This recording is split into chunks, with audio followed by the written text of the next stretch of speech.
बदीन में इंतजामिया ने समुद्री तूफान के पेश नजर जिले भर में इमरजेंसी नाफिज कर दी है। मुसलसल बारिशों से नशीबी इलाके ज़ेरे आब आ गए हैं। पानी घरों में दाखिल हो जाने से मकीन सख्त परेशानी में मुब्तला हैं। हम बात करते हैं डॉन न्यूज के रिपोर्टर आगा बदर सही से। आगा बदर, बताइएगा बदीन में क्या सूरत हाल है और सबसे इम्पोर्टेंट चीज ये बताइए कि जिला इंतजामिया किस हद तक लोगों को फैसिलिटेट कर रही है।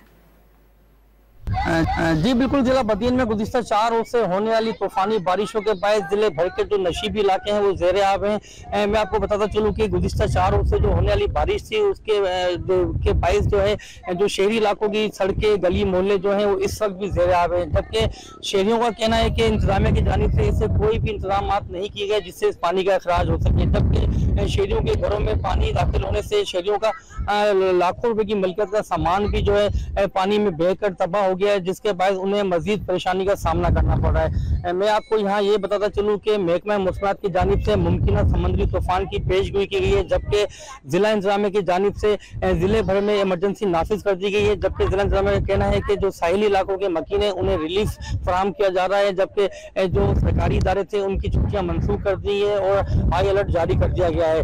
अगर बात की जाए बिजली के हवाले से तो जिले भर की 4 रोज से बिजली मुनक़ता कर दी गई है, जिसके बाद जिले भर में पीने के साफ पानी का भी मसला दरपेश आ रहा है। जबकि महकमा मौसमात की जानिब से मजीद 31 अगस्त तक जो है तेज शदीद बारिशों का सिलसिला जारी रहने की पेशगोई की गई है। जी बहुत शुक्रिया आपका।